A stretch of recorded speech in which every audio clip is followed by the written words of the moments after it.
그야말로 글로벌 시대가 됐구나 싶은 생각이 듭니다.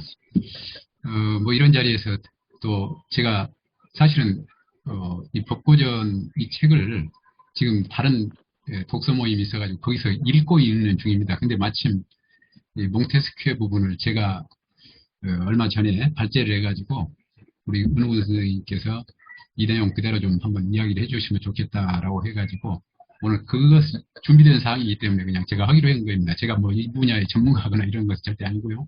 이런 것보다 조금 더 먼저 읽었다는 거. 그래서 나름대로 한번 정리를 해보았습니다. 그런 차원에서 발제를 한다라고 생각하시고 들어주시기 바랍니다.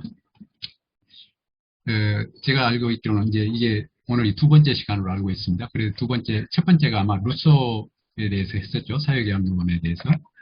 근데 이 몽테스큐인데 계몽주의 사상가 중에서 가장 중요한 세 사람을 꼽자면은 존 록크하고 몽테스큐하고 루소 이 세 사람을 꼽는다고 그래요. 그런데 이상하게 이 책을 쓴 저자인 조국 교수는 이 사람들의 순서를 반대로 썼어요. 시기적으로 반대로.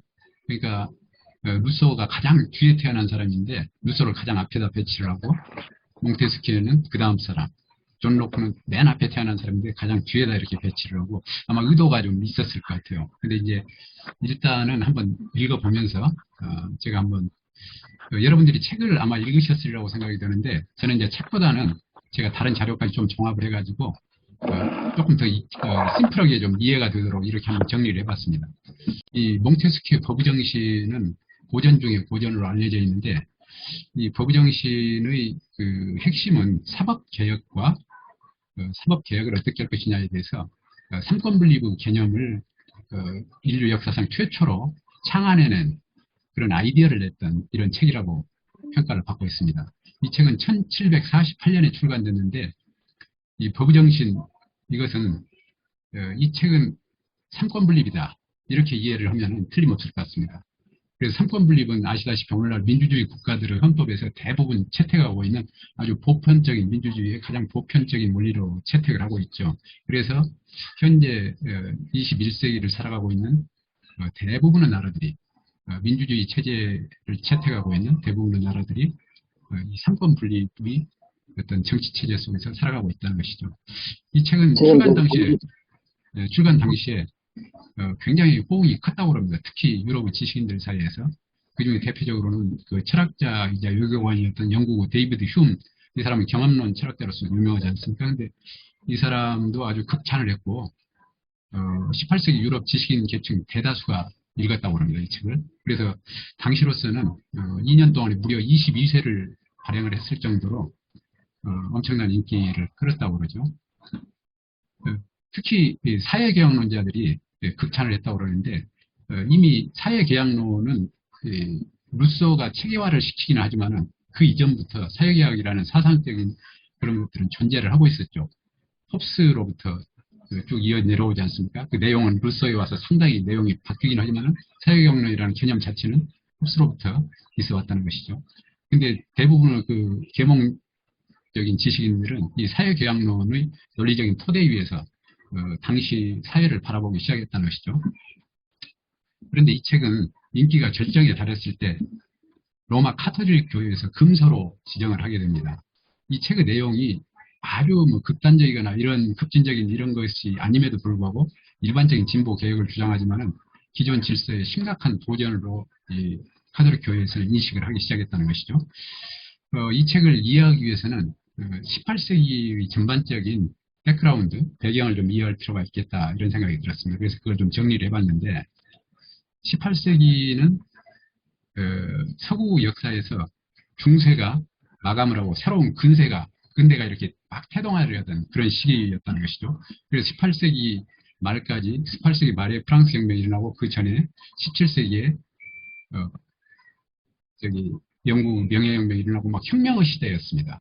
그러니까 정치적인 혁명의 시대였는데 그 앞선 시기는 그러면 어떤 시기였냐면 중세였죠. 근데 중세 말기에 어떤 현상이 벌어지냐면 14세기부터 15세기에 르네상스 시대를 경험을 하게 되죠. 한 2세기에 걸쳐서 주로 여기는 이탈리아를 중심으로 해서 르네상스 운동이 벌어지면서 전 유럽으로 확산됩니다. 이게 인본주의 사상을 확산시켜 나가는 과정이라고 할 수 있죠. 여기서 이제 인간의 가치를 발견하게 되면서 신과 대립되는 개념들이 생기면서 인간이 이제 역사 주체로 등장하기 시작한 최초 단계라고 보여집니다. 근데 16세기는 그 바로 이어서 이제 종교에 대한 개혁이 일어나는데 이게 르네상스 여파가 그대로 종교 기존의 중세를 지탱했던 종교 시스템을 흔들어 놓는 이런 결과라고 할 수가 있습니다. 그리고 17세기를 요약을 하자면 과학혁명의 시대입니다. 이제 인간이 중심이 되면서 모든 물질적인 과학적인 지식들이 축적되기 시작하면서 과학적인 대부분의 중요한 오늘날 과학이론의 토대가 17세기에 만들어진다는 것이죠. 그 다음에 18세기에 들어서면서 드디어 이제 정치혁명이 일어나기 시작하는데 이 정치혁명이라는 것이 그냥 단순하게 일어나는 게 아니고 이런 그 계몽주의 사상이 그 사회 전체 지식인들 사이에서 보편화되면서 보편적인 정치 이념으로 받아들여지면서 이제 정치개혁을 추동하게 된다는 것입니다. 그래서 중세의 끝이면서도 18세기는 근대의 시작과 맞물렸던 유럽의 18세기 중반은 여러 가지 사상이 뜨겁게 대립하고 뒤섞이던 용광로와 같은 시대였다는 겁니다. 종교개혁이 있었지만은 로마 카톨릭은 여전히 건재했습니다. 그러니까 카톨릭하고 개신교하고 같이 양립을 하게 된 것이죠. 그럼에도 불구하고 그러면서 개신교가 독자적인 세력을 형성하게 되고 그것보다 더 중요한 것은 이 권력의 실체가 종교에서부터 이 세속 권력으로 넘어오고 있다는 겁니다. 그래서 과거 어느 때보다 강력한 전제 왕권이 등장을 하게 됩니다. 절대 왕권이 등장을 하게 되죠. 그러면서 또 새로운 계몽주의 사상이 바탕한 공화정 체제가 서서히 힘을 얻기 시작하는 그런 시기라고 할 수 있습니다. 그러니까 그야말로 인류 역사에서 전무후무한 굉장히 극도의 어떤 격변기를 맞이하고 있는 이런 시대다 이렇게 보면 됩니다. 2000년 넘게 이어온 기독교적 세계관은 아직 공고했지만 과학적 사실들이 밝혀지기 시작하고 도시와 상인들이 성장하면서 왕과 귀족이 아닌 사람들의 정치적 역량도 빠르게 성장하고 있었습니다.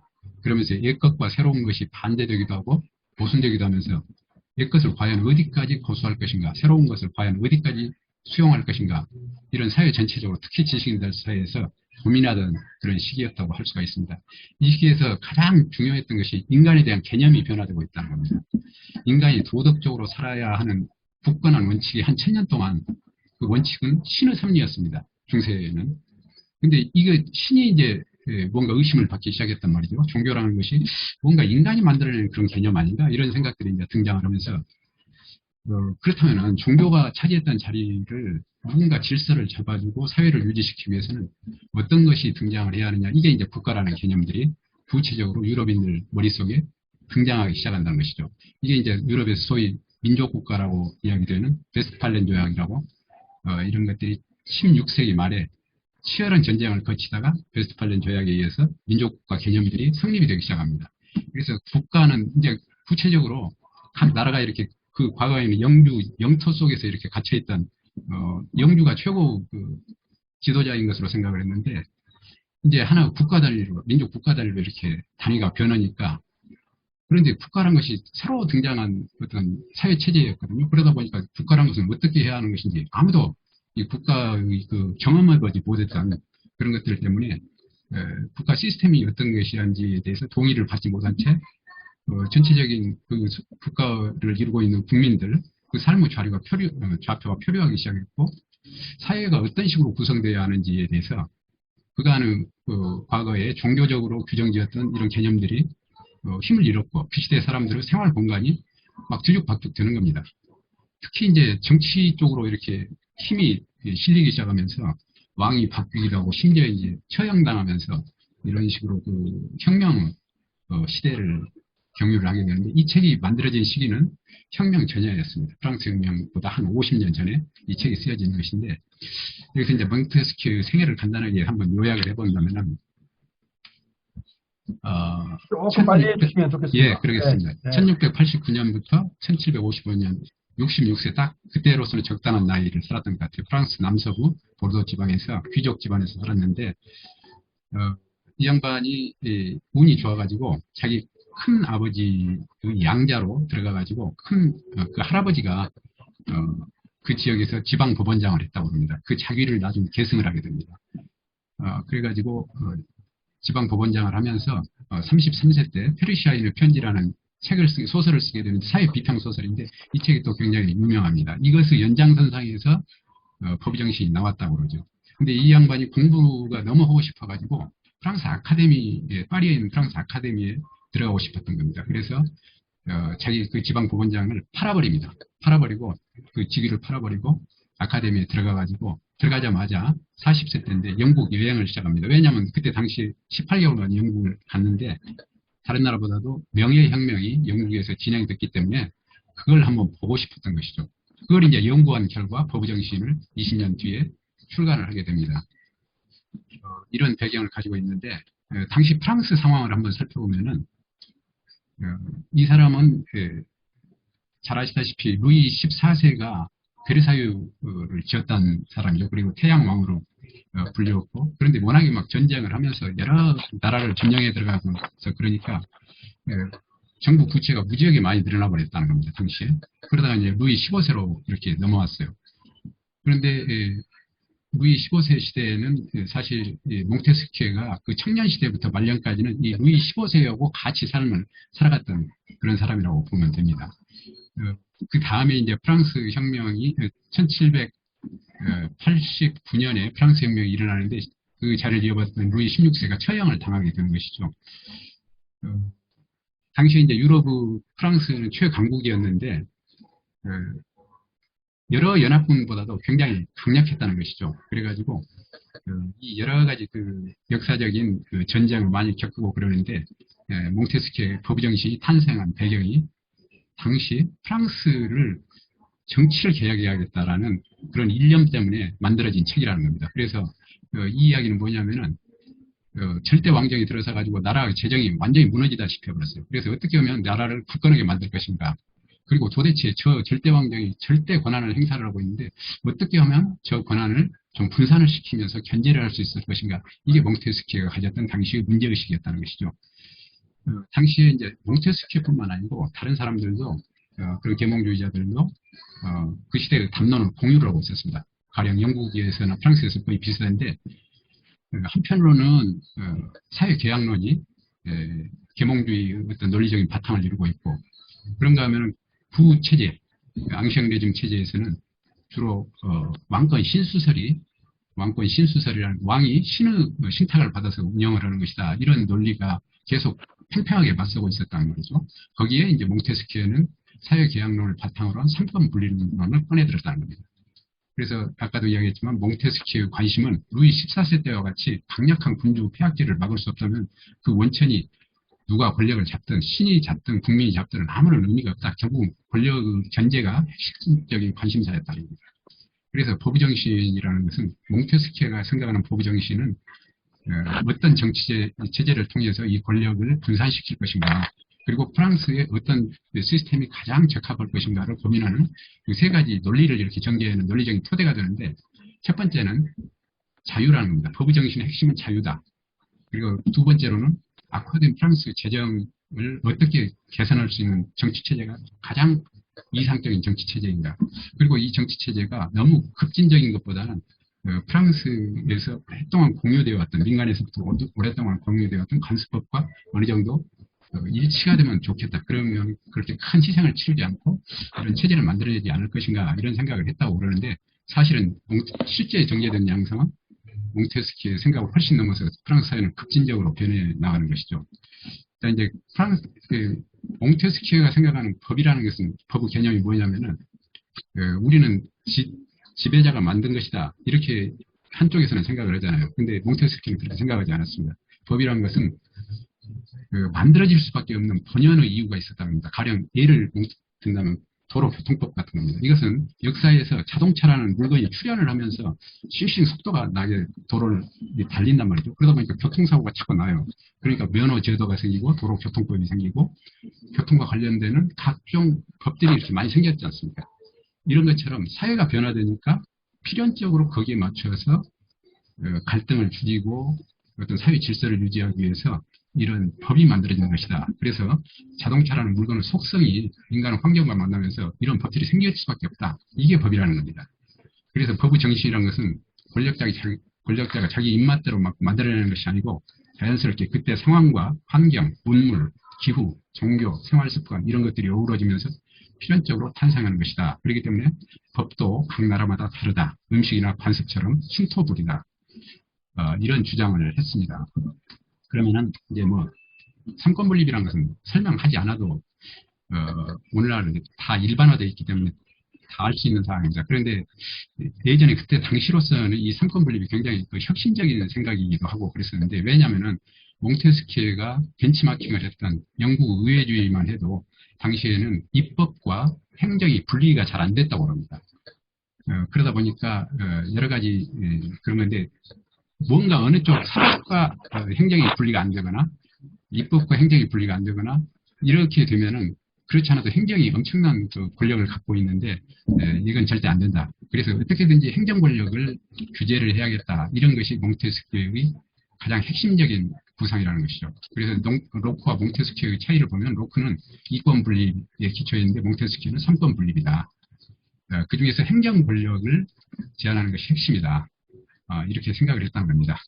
그리고 몽테스키가 분류한 바람직한 정치체제는 뭐 아리스토텔레스 굉장히 역사적으로 많은 정치체제를 분석을 합니다. 그런데 이 법의 정신의 핵심인 자유를 기준으로 분류를 했습니다.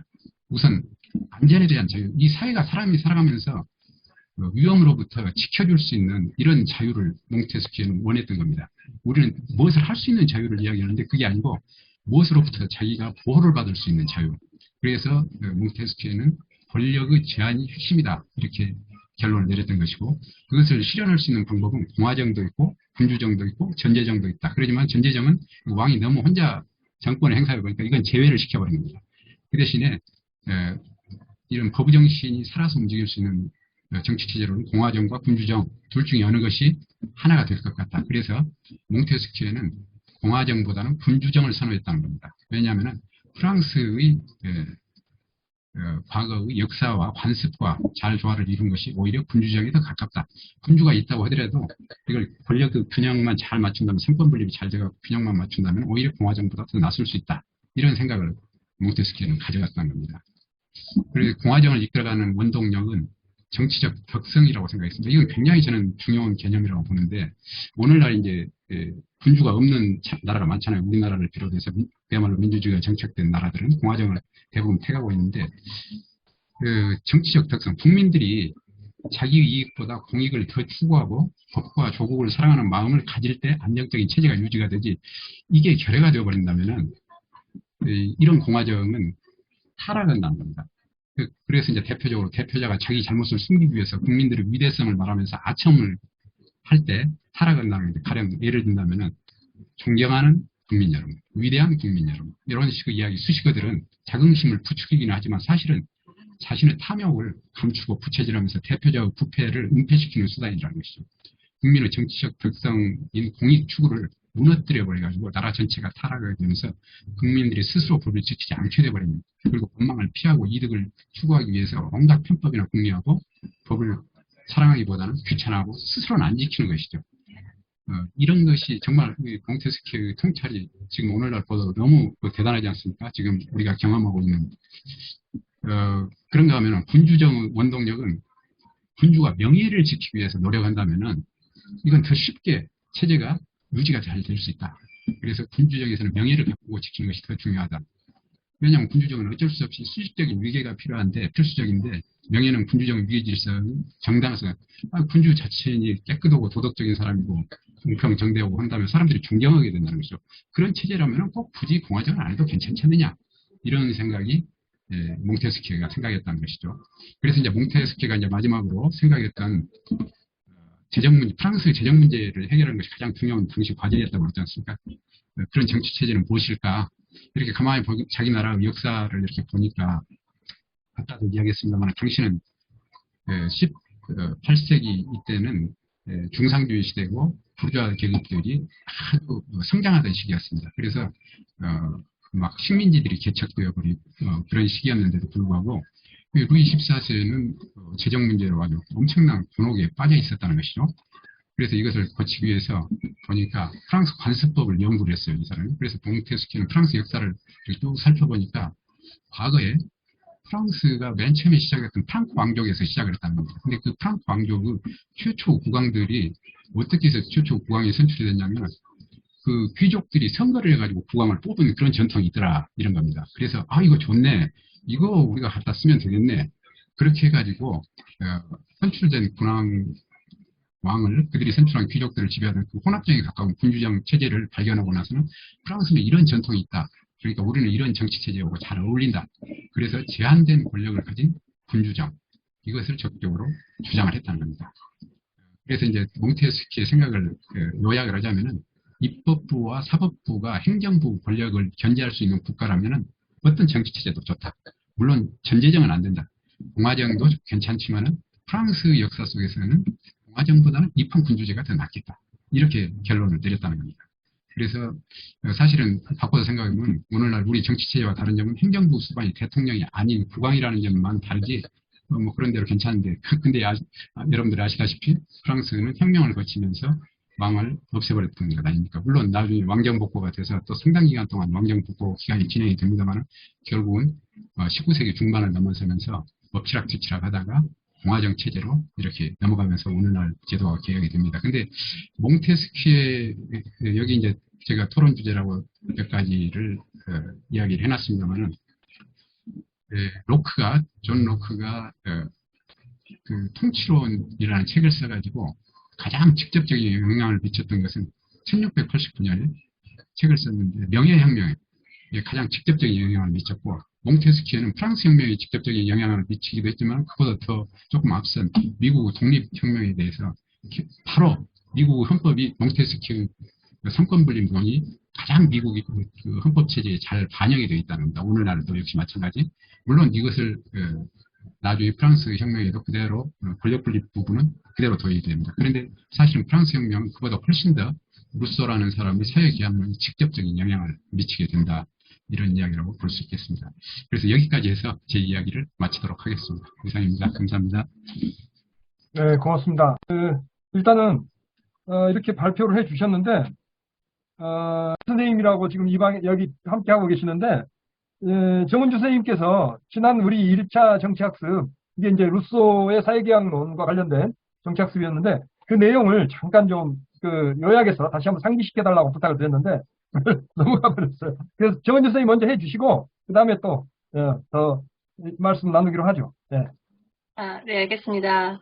네, 우선 저한테 이렇게 말씀 드릴 수 있는 기회 주셔서 너무 감사드리고요. 앞에서 이재희 선생님께서 너무 깔끔하게 잘 말씀해 주셨는데, 제가 바로 뒤 이어서 하기가 좀 부끄럽고, 제가 이제 요약을 하는 건 아니고, 그냥 제가 앞장 공부했었던 것 중에서 제가 봤었던 저의 시선으로 봤을 때 그냥 말씀드리고 싶었던 부분 위주로 제가 약간, 제가 발제를 해서 가져왔거든요. 그래서, 이거 없이 그냥 제가 말로 제가 읽어서 말씀드리겠습니다.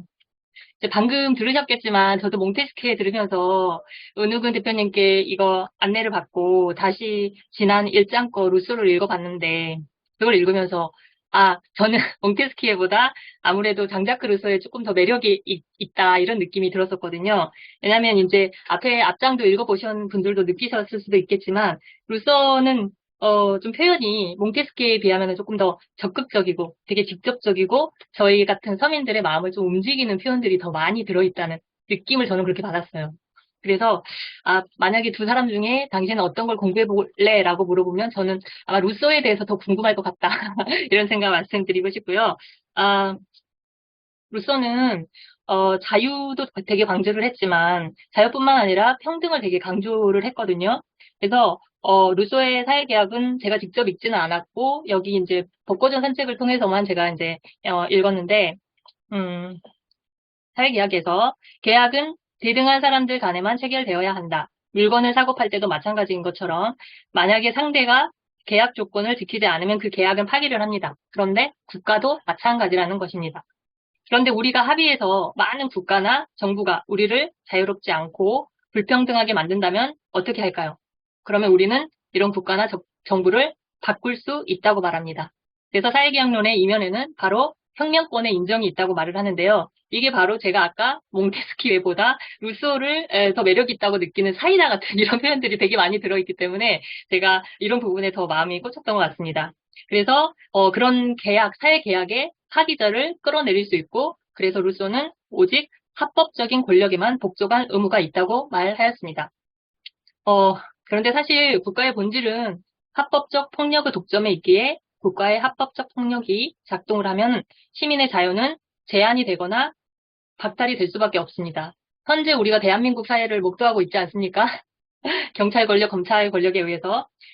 그리고 나서 루소는 자유에 대해서 이렇게 말을 하는데요. 제가 잠깐만 이 부분을 읽겠습니다. 자신의 자유를 포기하는 것, 그것은 곧 인간으로서의 자격과 인간으로서 갖는 권리, 심지어는 자신의 의무까지 포기하는 것이다. 누가 됐건 모든 것을 포기해버리는 사람에게는 아무 대가도 주어지지 않는다. 그것이 자유로운 것은 오직 의원들을 선출할 때일 뿐이다. 의원들이 일단 선출되면 국민들은 노예가 된다. 아무것도 아닌 존재가 된다는 것이죠. 그래서 루소는 자유는 평등 없이는 존속할 수 없다고 말하였고 평등을 되게 강조를 해요. 똑같이 자유와 같은 크기로 강조를 합니다.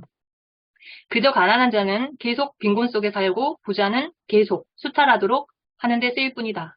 사실 법은 언제나 가진 자들에게 유익하고 못 가진 자들에겐 해롭다. 저는 이 부분을 읽으면서 떠오른 한 가지 장면이 있는데요. 21대 대통령 선거를 앞두고 윤석열 후보자가 나와서 이런 말씀을 좀 다 기억하실 수도 있겠는데 가난한 사람에게는 불량식품을 먹을 수 있는 자유를 줘야 한다. 이렇게 말했을 때 정말 깜짝 놀랐는데 이런 것과 되게 겹쳐지면서 이런 부분이 되게 눈에 띄었고요. 사실 자본주의 사회는 그 돈이 나의 자유의 양과 질을 결정하지 않습니까? 돈이 많은 사람은 무엇이라도 살 수 있고 하다못해 그냥 물건이 아니어도 공적인 어떤 서비스 영역까지 다 살 수 있으니까 이렇게 말할 수 있을 것 같습니다. 그리고 일장에서 또 눈에 띄었던 한 표현은 미국의 한 유명한 미식축구 감독의 말을 인용을 했는데요. 어떤 이는 삼루에서 태어났으면서 자기가 삼루차를 쳤다고 생각하며 삶을 살아간다. 금수저로 태어나서 자기가 가진 부가 원래 자기 실력으로 이룬 것이냐 사는 그런 사람들이 늘고 있고 그러다 보니까 일반 사람들도 갑질을 많이 하는 사람들이 많잖아요. 그리고 만약에 그 장소가 학교였다면은 학폭을 가해야 하는 가해 학생이 너무도 자연스럽게 저는 이어진다고 느껴졌습니다. 그리고 루소는 사회의 추이가 항상 평등을 무너뜨리는 경향이 있다고 말합니다. 그러니까 부로 말하면 어떤 시민도 다른 시민을 매수할 수 있을 만큼 부유해서는 아니 되고 어느 누구도 자신을 팔아야 할 만큼 또 가난하지도 않아야 한다고 말했습니다. 그래서 강자들은 부와 권세를 절제하고 약자들은 인색과 탐욕을 절제해야 된다고 말하였습니다. 자본주의 체제에서는 모든 게 다 돈으로 같이 주어지기 때문에 자신의 확고한 신념이 없다면 주변에 휩쓸리게 되는 게 인지상정인 것 같습니다.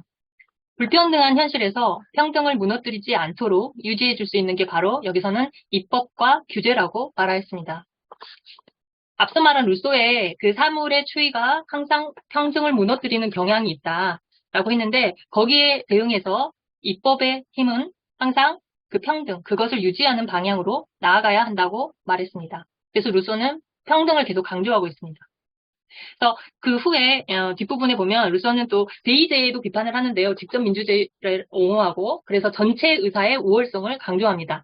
이 부분은 아까 이재희 선생님께서도 발표를 해주셨는데 몽테스키에는 대의제에 찬성을 하는 입장이고 그에 반면에 루소는 대의제보다는 직접 민주주의를 옹호하는 입장으로 드러납니다. 그래서 추천 민주주의를 추천하는데 무작위 추첨으로 뽑힌 보통 사람들의 능력과 판단만으로도 정치는 가능하다라고 말을 하였습니다. 그리고 이제 한 학자의 표현을 빌어서 이지문 박사님께서는 현실적으로 이거 직접 민주제가 전면 도입을 하기는 어렵지만 그래도 보완해서 운용해 볼 수 있다고 말했습니다. 선생님 죄송한데 끝났습니다. 자, 끝났습니다. 그리고 마지막으로 루소의 말을 인용하면서 말을 맺겠습니다. 똑똑하다는 사람이 좋은 제도를 만드는 게 아니라 좋은 제도가 똑똑한 사람을 만들고 좋은 사회를 만든다. 라고 이 말을 꼭 말씀드리고 싶었습니다. 감사합니다. 네, 고맙습니다. 네. 그러니까 이게 루소도 입법부를 굉장히 중요시 여겼는데 사실은 입법부를 중요시 여겼다기보다도 루소는 전체 의지, 전체 의사라고 하는 거 있잖아요. 그러니까 그렇죠. 주권, 인민주권을 국가 안에서 가장 으뜸가는 권력으로 여겼던 것 같아요. 그런데 그 인민주권을 대표하는 대의기관이 얼마든지 타락할 수 있다라고 생각했습니다. 그리고 그걸 신뢰하지 않았던 것 같습니다. 그래서 선거 때는 군주가 되는데, 인민들이 선거가 지나고 나면, 거의 하인 수준으로 전락한다라고 계속 얘기를 하고 있고, 저는 그런 부분들이 아주 굉장히 놀랍더라고요. 그래서 제가 얘기를 이렇게 많이 하면 안 될까? 혹시 여러분께서 누구라도 좋습니다. 몽테스키의 로크는 아직 안 읽었습니다만은, 몽테스키와 루소를 이렇게 읽으면서 양쪽을 비교하면서, 나는 이 두 사람을 비교하면서 이 사상가의 이런 부분이 특별히 마음에 닿았다. 그런 부분이 있으면 한 대목씩 이렇게 말씀을 아무라도 좀 해주셨으면 좋겠습니다. 제가 예, 말씀하세요. 책과 관련해서 직접 어떤 비교나 그런 것은 아닌데, 저는 이제 이재 선생님 그 강의나 네, 이렇게 정우 선생님 말씀을 드리면서, 네, 그러니까 인류 사회에서 현대 사회의 어떤 민주주의 체제가 성립되기 전까지 가장 그 대두됐던 어떤 권력의 쟁점이 어떤 거냐면은 공화정을 가느냐 아니면 군주정을 가느냐의 싸움이었다고 저는 보거든요. 그러니까 제가 두 가지 예를 한번 제 생각하는 예를 들어보자면, 카이사르가 그 암살을 당하잖아요. 로마 시대 때. 네, 그리고 이제 우리가 정조 시대 때 정조가 독살 당했다 어떻다 그런 얘기 나오는데, 이제 그게 어떤 부분이냐면은, 지금은 각성된 대중이 광범하게 존재하기 때문에 지금 몽테스케나 루소가 얘기하는 시대적 상황하고 많이 다르죠. 근데 그때는 각성된 보편적 대중이 존재하지 않았기 때문에, 자, 그러면 그 대중을 무엇으로 보호할 수 있느냐라고 하는 문제가 군주제를 주장하는 사람들의 입장이거든요. 그러니까 인자하고 깨어있고 뛰어난 인격을 갖춘 군주가 민중을 보호할 수밖에 없다. 대신 귀족이나 우리 역사로 치면은 뭐 양반 사대부나 노론이나 이런 사람들 같은 경우는 자기들의 경제적 이익이나 자기들이 사회적 특권을 위해서 사실 끊임없이 이 공화정을 주장을 하거든요. 공화정을. 그런데 그 시대 로마 시대의 공화정이나 근대 공화정, 그리고 우리 조선 시대의 노론 중심의 사대의 문화는 그들이 가지고 있는 사회 경제적 영향력을 더욱더 확장시키기 위해서 사실 강력한 군주가 들어오는 것을 사실 방해를 했죠. 그래서 저는 이 부분의 갈등이, 자, 각성된 광범위한 대중이 존재하지 않는 상황에서 어떻게 보다 더 보편적인 인간의 삶을 유지시킬 수 있는 제도를 마련하느냐라고 하는 부분이 1차적으로 몽테스키에가 굉장히 고민하는 부분이라고 생각을 하고, 루소도 물론 마찬가지죠. 근데 두 사람이 이제 신분적 차이가 있다 보니까 루소는 훨씬 더 핍진하고 전락하게 그 부분을 얘기한 것 같고, 몽테스키에가 그 공화정을 주도하는 이 선거든 아니면 세습이든 권력을 가진 귀족들이 어떻게 자기들이 표면적으로 자기 이익을 바꾸는데 능수능란하게 활용을 하는가에 대한 견제, 이 부분들이, 근데 이게 지금 우리가 윤석열 사는 지금 이 시대의 국회의원들 하고 있는 것과 어찌 그렇게 자연스럽게 오버랩이 되는지, 인간은 변하지 않는다는 말에 새삼스럽게 절감을 하게 됩니다. 이상입니다. 네, 고맙습니다. 네. 전 시드니에서 거주하고 있고, 네. 한 1987년서부터 거주했으니까, 예. 예, 좀 오래전에 좀 나왔어요. 네. 제가 요 책, 뭐 여러 가지 좋은 얘기가 많은데 저한테 이렇게, 제 입장에서 이렇게, 들어왔던 거는, 아까 데이제 부분에서, 루소하고 몽테스키에가 입장이 좀 다르잖아요? 그렇죠. 예. 다른데 이 추천민주주의라는 것이 이게 눈에 들어오더라고요. 이렇게 해외 동포생활을 오래 하다 보면은, 나름대로 이렇게 많은 커뮤니티가 결성이 돼요. 뭐, 교민사회도 그렇고, 여기 시드니도 한국 사람들이 한 15만 명 정도 사는 것 같아요. 예. 그러니까 여러 가지 단체도 많이 있고, 근데 이제 여러 가지 사회 활동을 하다 보면은, 아무래도 여기가 이제 서구 사회다 보니까 영국 사람들이 만든 사회잖아요. 그러다 보니까 이런 한국보다는 개인주의나 이런 거 굉장히 발달돼 있어요. 그래서 우리 교민들이 같이 살다 보면 여러 가지 시민의식이나 이런 게 높아서 하는데 예를 들어 이 주기를 맡으라고 하면 예를 들어 회장이라든지 맡으라고 하면 잘 안 해요. 예, 그래서 그런 것 때문에 서로 갈등도 있기도 하고 조직이 잘 운영이 안 되는 부분도 있었는데, 제가 보면 이거 추천민주주의가 이게 개개인의 사람의 능력을 신뢰에 대한 바탕이 있잖아요. 네. 예, 꼭 많이 배우고 그리고 또 연륜이 있고, 그리고 이런 사람들만 꼭 뭐 어떤 직위를 맡아야지 잘하는 게 아니라 누구나 다 그 정도 소양은 다 갖고 있는 것 같아요. 그래서, 우리 조직에도 다음부터는 투표나 이런 거 하지 말고 추첨을 통해서 해야 되겠다. 내가 그렇게 이 마인드를 바꿔보니까 사람들이 너무 잘할 것 같아요. 아, 예, 그래서 저도 이제 시드니 촛불 행동에 총무를 맡고 있고, 예. 그런데 근데 다음에는 총무를 누구한테 줘야 되는데, 네. 고민인 거예요. 이거 맡아야 할 사람이 예, 사람들은 다 열심히, 기본적인 소양이나 실신 그런 건 있는데, 책임을 잘 안 맡으려고 하는 게 있는데, 내가 한번 추천 민주주의를 한번 제안을 해서, 그렇게 한번 해보려고 그런 생각을 했습니다. 예, 예. 예, 이상입니다. 네, 고맙습니다. 우리 박수 한번 보내드리죠. 고맙습니다. 지금 시드니 촛불행동의 총무 노현무 선생님 말씀 재밌게 들었고요. 저도 루소 읽으면서 이 추천민주주의 부분이 굉장히 그 인상이 깊었어요. 사실은 이제 전 뭐 대학에 있으면서 논문 쓰기 위해서 읽어보기도 하고 그랬는데 지금 읽어보니까 완전히 새로워요. 그리고 정말 루소가 얼마나 위대한 사람인지 그 루소가 얼마나 시대를 앞서갔는지를 제가 정말 깊이 느꼈고 읽을 때마다 느낍니다. 그리고 저는 고전을 읽는데 두 가지 방법이 있는 것 같아요. 저처럼 처음에 이렇게 논문 쓰기 위해서 머리로 읽는 경우가 있고, 그리고 가슴으로 읽는 경우가 있어요. 지금 읽으니까 가슴으로 읽게 돼요. 그래, 감동을 받게 되고, 저는 조국 교수도 이 글을 쓰면서 가슴으로 썼다고 생각합니다. 네. 정말, 지금 더 절실하게 느낄 거예요, 아마. 조국 교수가 윤석열 정치검찰에 이렇게 당하기 전에 이걸 강의를 했을 텐데, 저는 아주 놀랍게도 지금 현실을 그대로 읽고 있는 것 같다는 느낌이 들더라고요. 예, 그런 생각이 들어서 굉장히 절절하게 느껴집니다. 그리고 한 가지만 말씀드리면 루소가 얼마나 이른바 피플, 인민을 사랑하고 인민을 신뢰하고 있었는지를 저는 아주 실감하게 돼요. 여기서. 예. 그래서 사이다 루소라고 아까 우리 정은주 선생님 그러셨는데, 사이다 루소가 사이다가 된 것은 인민을 사랑했기 때문에 그 정신이 그의 사상 안에 들어있기 때문에 이 사이다 루소가 된 것 같아요. 네. 제가 뭐 감동 먹었습니다. 또 다른 제가 소감 한마디 하겠습니다. 네, 한 말씀 하십시오. 네. 오창기입니다. 네네. 참여하는 의미에서요. 네네, 말씀하십시오. 네. 루소의 그 말 중에서 여기 오창규 선생님은 전남대학교 재학 중에 총학생회장을 했고 아주 그 투사 중에 투사했어요. 지금은 뭐 여러 가지 사업도 하시고 바쁘신데 학습에 아주 열심히 참여하고 계십니다. 말씀하십시오. 오창규 선생님. 지금은 회사원입니다. 네. 루소의 말 중에서 정치는 특정 사람, 특정 집단의 전유물이 되어서는 안 된다. 네. 라고 하면서 누군가가 나란 일에 관해 그게 나랑 뭔 상관이야 라고 말하는 순간 그 나라는 끝장난 것으로 간주해야 된다.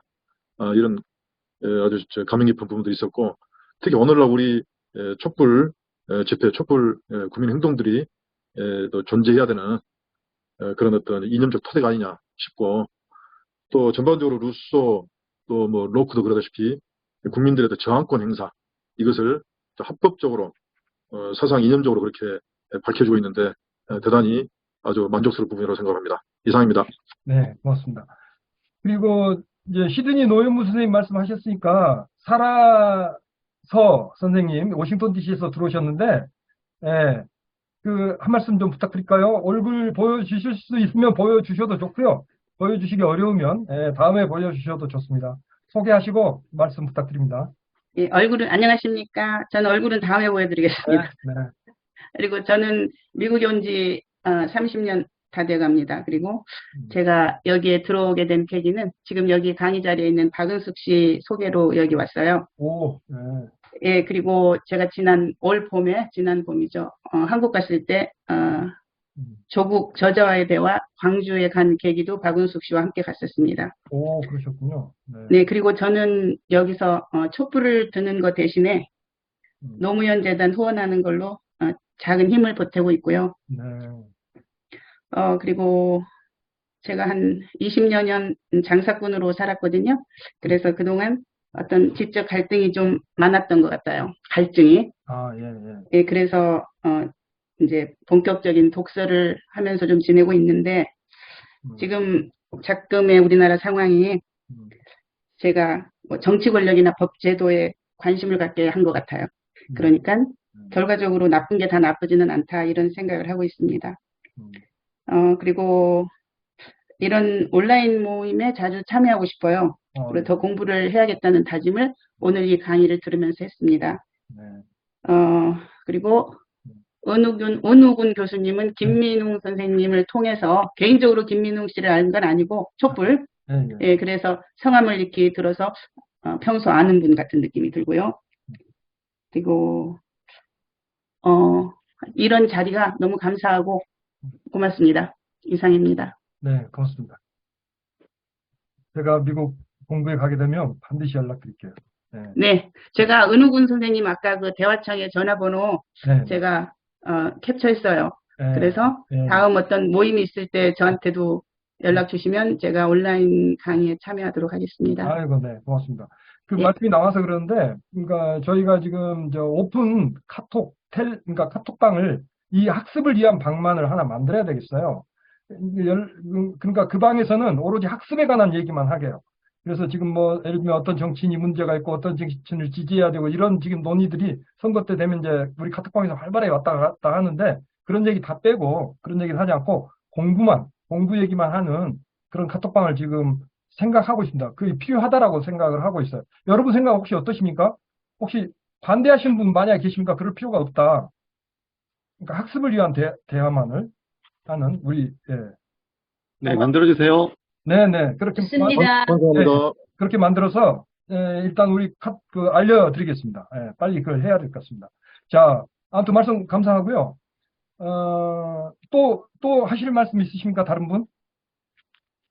아까 보니까 스텔라 S 선생님 여기 계시는데 외국이신가요? 아니에요. 저는 대전이에요. 그러세요. 예. 그 기왕 말씀하셨으니까 한 말씀 하시죠. 어떻게 너무 아시고 들으셨습니까? 예, 저는 박구영 교수님 강의 듣고 광주 시민자유대학 네. 후원을 시작하면서 그러시군요. 예, 온라인으로 공부를 좀 할 수 있는 곳이 있었으면 좋겠다고 생각을 했는데 마침 오늘 링크가 올라와서 제가 올려놨거든요. 예, 저 혹시 제가 참여해도 괜찮을지 몰라서 잠깐 들어와 봤고요. 얼마든지 환영합니다. 예, 저는 이제 여기 조국 교수님 그 북콘서트에도 2번 다녀오고 이 책도 좀 읽으면서 제가 너무 무식해서 계속 예, 이렇게 옆에서라도 조금 공부를 할 수 있으면 좋겠다 싶어서 다음에도 예, 눈치껏 옆에서 좀 끼도록 하겠습니다. 아이고, 고맙습니다. 얼마든지 참여하시는 거 환영하고요. 네네. 사실은 다 무식합니다. 윤석열보다는 그래도 다 똑똑할 겁니다. 감사합니다. 네. 오늘 처음 결합하신 우리 박장수 부회장도 한 말씀 할 것 같은데요. 그래요? 네네네. 제가 그럼 제 말씀 한 말씀만 드리고요. 소크라테스가 뭐라 그런지 아시잖아요. 네가 얼마나 모르는지를 아는 것이야말로 모든 알의 출발이라고 그랬거든요. 네, 윤석열은 정말 무식한 놈이죠. 그렇게 보면. 자, 우리 박장수 부회장이시라고 그러시는데 어디 부회장이신지 소개해 주시고 말씀 부탁드립니다. 음소거 해제 하시고. 예, 박장수입니다. 네. 오창규 학장 그 소개로 들어왔고요. 네. 이제 생업에 종사하다가 지금도 하고 있는데 이제 아까쯤에 말씀하신 분처럼 직접 결핍 같은 걸 많이 느껴가지고 채워야 되겠다. 나라꼴도 하도 엉망이고 그래서 그렇습니다.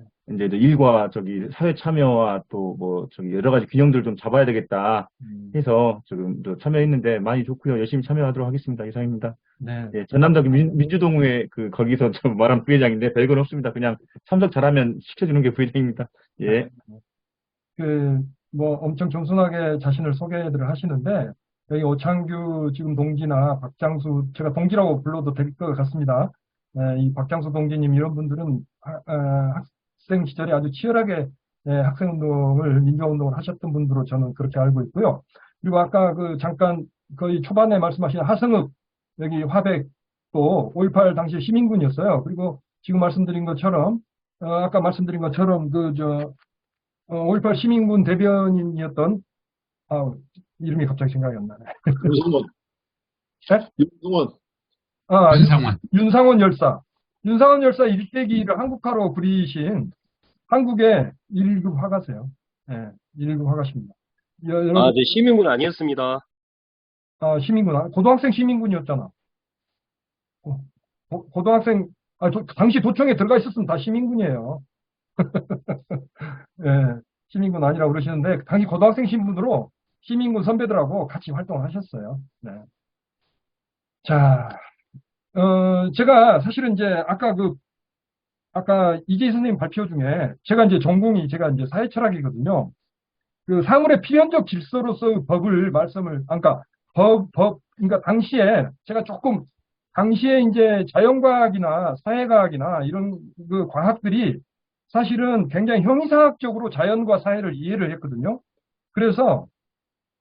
그런데 자연의 법칙을 새롭게 발견하기 시작했잖아요. 이때 산업혁명 즈음에. 그리고 그 전부터 물론 이제 만윤력의 법칙이라든가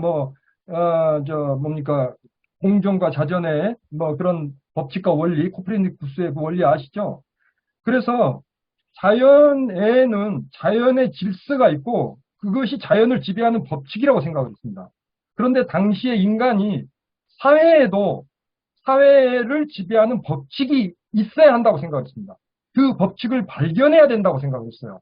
그래서 법이야말로 사물 안에 내재된 사물 자체의 원래의 본성으로서의 법이 사회 안에 있을 거라고 생각했습니다.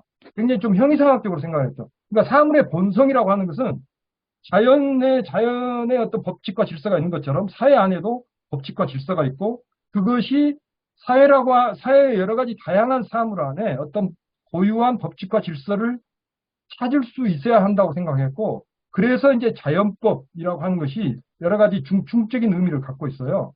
그래서 이제, 그리고 사회계약론자들은 저는 그렇게 이해를 하고 있습니다. 지금 저는 사실은 제가 여러 번 말씀드렸습니다만은 저는 87 체제를 우리가 만들었는데 87 체제를 지금 윤석열이 다 망가뜨려 버렸잖아요. 저는 이미 이명박 때부터 이미 망가져 버렸다고 생각합니다. 절반 이상 망가져 버렸어요.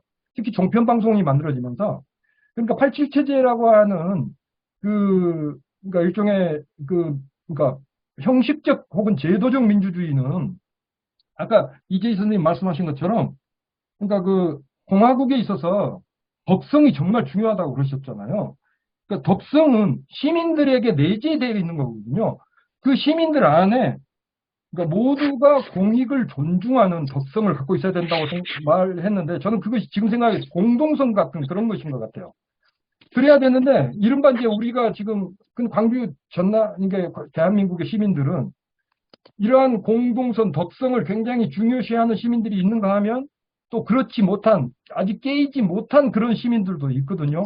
저는 그 차이가 대한민국에서 이렇게 아주 극우 정권이 나타나는 배경이기도 한 그런 게 아닌가 그런 생각이 들고요. 그래서 결국 국민의 수준이 지금 이 공화국의 수준을 결정하게 되는데 공화국에서는 군주제에서는 이제 군주 자신의 예를 들면 세종대왕 같은 명예로운 아주 뛰어난 어떤 군주가 국가의 수준을 결정한다면 그래서 저는 아무튼 지금 우리가 그런데 이제 어쨌든 짧게 정리하겠습니다. 당시 귀족들 중심 혹은 왕족들 중심의 왕 중심의 앙시앙 레짐이라는 것 자체가 이제 부체제라는 말 뜻 아닙니까? 에니션트 레짐 그러니까 영어로. 그래서 그것이 통째로 붕괴하면서 무엇이 진짜 나라인가, 어떤 원리에 의해서 나라를 만들 것인가를 가지고 치열한 어떤 사상, 어떤 그 원칙과 관련한 여러 가지 논쟁과 이런 것들이 제시되는 시기였다고 보고요. 저는 그런 점에서 87 체제가 지금 어떻게 보면 무너져 버렸다고 그랬지 않습니까? 절반 정도. 그래서 새로운 체제를 어떻게 만들 것인가의 고민 속에 저는 박근혜 때부터 지금까지 이어진 촛불혁명의 고민이 있다고 생각을 해요. 그래서 저는 사실은 감히 촛불 체제를 만들어야 된다고 생각을 합니다. 87 체제를 획기적으로 보완해서 촛불 체제를 만드는데 과연 루소나 몽테스키에나 혹은 로크나 이런 고전들 그리고 이제 거기서 더 발전된 어떤 사회주의라든가 사회민주주의 그리고 현대의 어떤 참여민주주의 혹은 수기민주주의 그러한 것들을 우리가 다시 고민하는 지금 시기가 지금이 아닌가 그런 생각을 해봤습니다. 아이고 참. 혹시 제가 지금 이미 던진 이 말씀에 대한 어떤 반박이나 옹호나 혹은 덧붙일 말씀도 좋고요. 혹은 우리가 이미 발표한 이 부분도 좋고, 혹시 하실 말씀 있으면 좀 말씀을 하시죠, 다른 분. 아까, 스텔라 S 선생님 소개를 하셨다고. 저기, 네. 살아서 친구하고, 맞아요. 예. 저하고, 고등학교 동창이에요. 그러시군요. 그래서 이번에 한국에 나왔을 때, 네. 조국 교수 북콘서트 같이 갔고, 또 제주도에 가서 4.3 유적지를 찾아다니면서 여행도 했고, 여러 가지 이제, 책을 좋아하는 친구이기 때문에 책에 대한 얘기도 많이 나눴고, 그래서 저에게는 지엠과 같은 친구인데, 제가 오늘, 공부하는 걸 좋아해서 여기를 초대를 했어요. 초대를 해서 이제 같이 한번 공부해보자고 했는데, 저는, 사실 공부가 깊지는 못하지만, 주로 동양 고전을 좀 좋아해요. 그러셔요. 네, 그런데, 동양 고전을 읽으면은, 이를테면, 제 자신, 개인만의 어떤 명상이나 약간의 어떻게 인생을 살아야 되는지, 그런 거에 대한 어떤, 교훈을 얻는다면, 서양 철학을, 이렇게 공부를 할 때는, 제가 행동해야겠다는 생각을 이렇게 갖게 해주는 것 같아요. 아까 어떤 분이 얘기하셨지만, 루소의, 나란 일에 내가 무슨 상관이야 할 때 그 나라는 끝장이 난다라는 조국 교수님의 맨 첫 장의 글을 읽고 제가 촛불 행동에 참가하기 시작했거든요. 그래서 이런 공부들이 우리 뿐만 아니라 다른 사람들이 이런 공부를 통해서 행동하는 그런 시민이 되었으면 좋겠어요. 깨어있는 시민이 되었으면 좋겠어요. 공부하고 오는 것은 죽을 때까지 해도 다 못 옵니다. 그래서 나이가 우리 중에는 좀 많을 뿐이죠. 최선을 다해서 더 열심히 참여하겠습니다. 그리고 저녁에 우리 이재희 선생님의 말씀은 제가 다 들었습니다. 참 저도 많은 걸 느끼게 됐고 감사하고, 또 여기에 참여하신 분들 우리 촛불 행동에 대해서도 고민도 해주시고, 우리 대한민국의 이런 어려운 현실을 어떻게 우리들이 힘을 합하고 극복하는데 조금이라도 보탬을 줄 수 있을까 열심히 좀 했으면 좋겠습니다. 저도 열심히 하겠습니다. 이상입니다. 광주에 살고요. 돼지 키우는 농업하고 있고요. 환경에는 죄악이지만 그래도 단백질을 공급하는 사람으로서 또 열심히 살고 있습니다. 근데 우스갯소리로 예전에 조국 교수한테 보통 사람들이 빈정대는 말로 사법고시도 필사하지 못한 사람이 뭘 저렇게 잘났다고 저러냐. 근데 이제 저도 이제 많이 생각했던 게 민주주의의 반대가 참 여러 가지잖아요. 엘리트주의도 기고, 또 민주주의는 평등주의라고 하고, 그러면 엘리트주의 민주주의 반대로 독재 이렇게 많은데, 우리가 말하는 이제 엘리트주의에 쩌는 사람들의 이제 그런 사고인 거죠. 그런 게.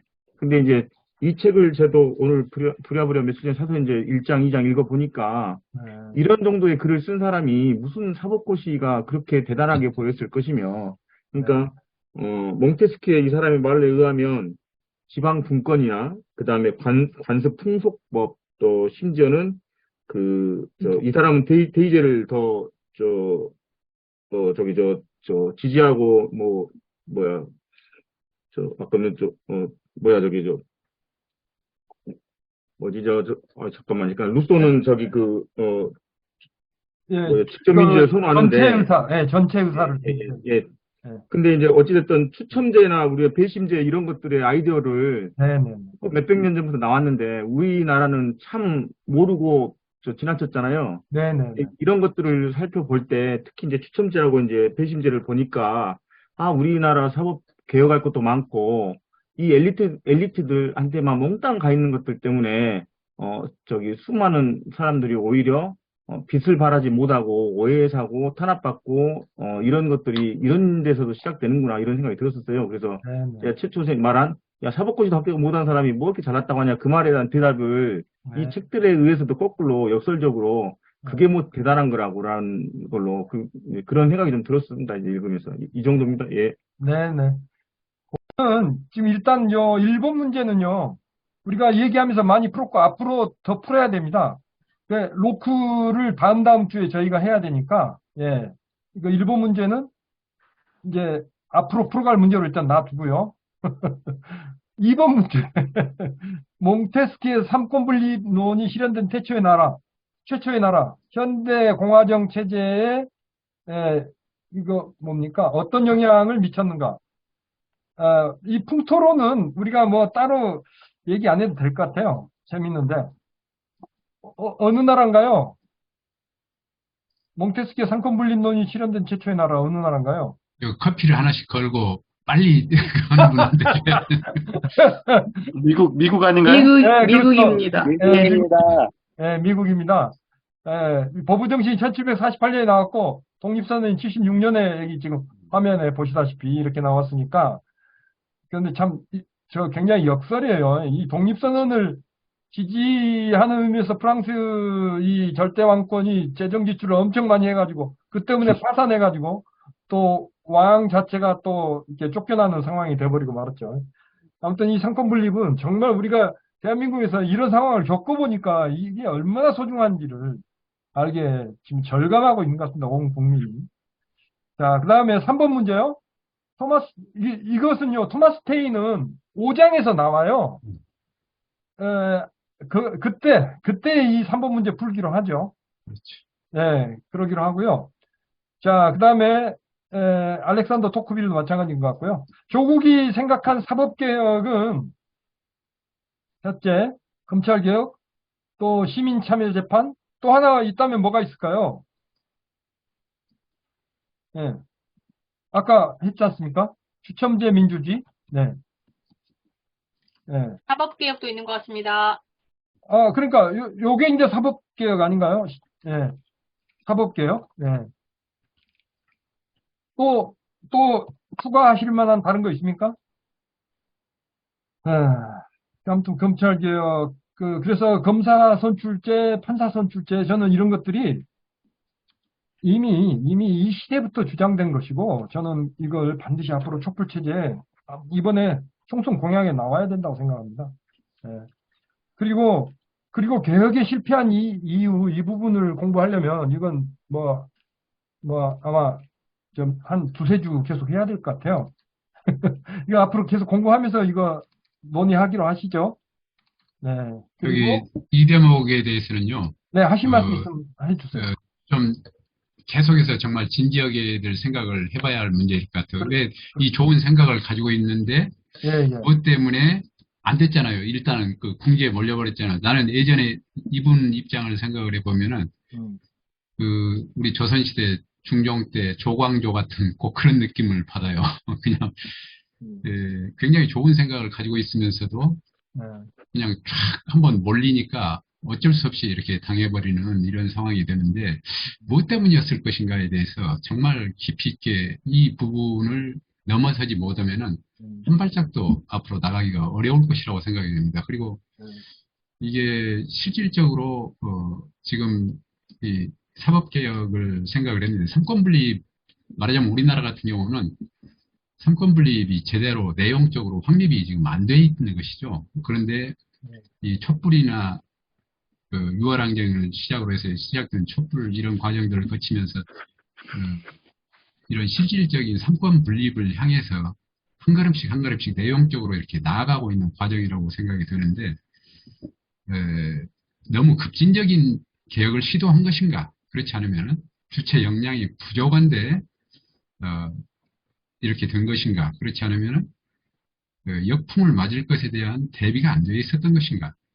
그럼 너무 나이버게 매너리즘적으로 생각을 했었던 것인가? 하여튼 이런 것에 대한 철저한 검토가 있지 않으면 그 다음 단계로 넘어가는 데 있어 탄탄한 그 역사적인 교훈을 우리가 얻기가 어려운 것 아니냐 이런 생각이 들어서 이 문제는 별도 주제로 다음에도 계속 논의를 해가야 할 내용이 아닐까. 이 책을 읽어가면서 계속해서 논의를 해가야 할 것이 아닐까 이런 생각이 들었습니다. 예. 그렇게 하기로 하죠. 앞으로 계속. 이것이 이 다음 이것하고 똑같은 겁니다. 예.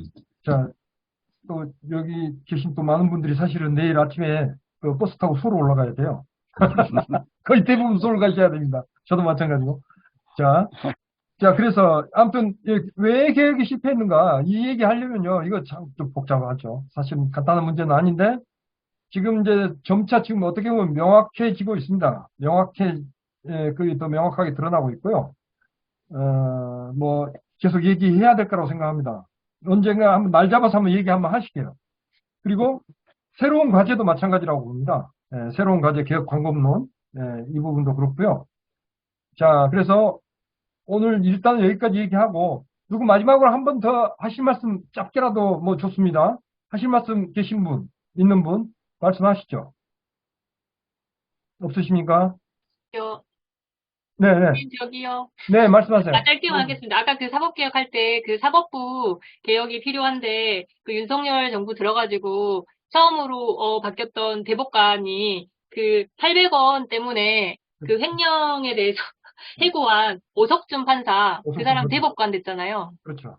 네, 그래서 그분들이 우리나라에서 3심제인데 대법원의 마지막 3심, 우리 일반, 억울하더라도 저희가 3심제를 이용할 수밖에 없는데 대법관들에 의해서 잘못된 판결을 받고 나면 정말 평생 죽을 때까지 억울함을 어디에도 호소할 수 없게 되어버리는 이런 게 저는, 저희가 검찰에만 너무 지금 집중되어 있지만 사실은, 사법부도 굉장히, 개혁 대상이다. 그리고 헌법에는, 입법부와 대통령은 그 권한이 제한돼 있는 게 헌법에 나와 있지만, 판사 같은 경우에는 판결을 잘못하더라도 저희가 그 사람을 이렇게 끌어내릴 수 있는 방법이 없거든요. 그래서 아까 말씀하신 것처럼 추천민주주의나 아니면 이런 걸 통해서 우리가 선거를 통해 판사도 등용할 수 있도록 하는 게 굉장히 중요한 문제가 될 것 같습니다. 이상입니다. 네, 중요한 말씀 지적하셨는데, 오석준 대법관이 윤석열에 아주 가까운 친구고요. 사실은 대법원장을 시키려고 지금 염두에 두고 있는 인물이라고 저는 등장 때부터 얘기를 들었습니다. 그래서 정말 우리가 주시해야 될 그런 상황이라고 봅니다. 헌법재판소 대법원을 윤석열은 임기 내에 장악하려고 하고 있고요. 자, 그러면 노현무 시드니 촛불행동의 노현무 선생님 말씀 듣고 마치도록 할게요. 네, 말씀하시죠. 제 얼굴이 보이나요? 네, 보입니다. 예, 저는 보이는지도 몰랐어요. 예, 다른 게 아니라. 손을 누르셨어, 손을 이렇게. 예, 그래도, 화면에 얼굴이 안 보이는 것 같아갖고. 아니요. 예. 제가 시드니에서, 나비 독서회라는 독서회를 운영을 해요. 예. 그래서 몇 년간 쭉 해보면서 하나, 건의드릴 거는, 이렇게 다 돌아가면서, 이렇게 누가 발제를 하고 나서, 예, 다 돌아가면서 이렇게 3분 스피치나 이렇게 돌아가면서 의무적으로 해도 좋고 이렇게 쭉 돌아서 하면은 거기서 이렇게 배울 게 많더라고요. 사람들이 보는 시각이 다 다르기 때문에 내가 생각하지 못한 걸 3분 스피치를 통해서 사람들한테 배우는 게 많아서 그런 걸 시도해보면 어떨까 하는 건의사항입니다. 네, 알았습니다. 저도 그런 생각을 안 해본 거 아닌데요. 오늘 참여하신 분이 한 20분이 넘거든요. 근데 진짜로 이제 3분씩 해버리면 그것만 해도 60분이 돼버려요. 그래서. 추첨하죠, 추첨. 그럴까요? 맞아요. 이제 추첨 방법이 문제네요. 이거 온라인으로 어떻게 추첨을 해야 될까? 예. 좋은 생각입니다. 아무튼 좀 연구해 볼게요. 예. 그래서, 카톡방에서 사다리 타는 방법이 있나요? 예. 아무튼. 이렇게, 이번에 단톡방을, 정치학습 단톡방을 새로 구성한다고 하니까, 아마 구성해지면 거기서 이렇게 추첨하는 거는 굉장히 편할 것 같아요. 예, 그렇게 하겠습니다. 아무튼, 단톡방, 우리 학습만을 위해서, 만든 단톡방을 제가, 최소한 2, 3일 안에 개설해가지고, 알려드리겠습니다. 자, 오늘 정말 너무 고맙습니다. 너무 반갑습니다. 박수 치면서 끝내겠습니다. 네. 그리고 혹시라도 다음 발표하실 분 있으면 카톡방에서 지원해 주십시오. 얼마든지 환영합니다. 네. 제발 좀 그렇게 해 주셨으면 좋겠습니다. 저랑 같이 좀 짐을 나누어 주시게요. 자, 마치겠습니다. 예. 고맙습니다.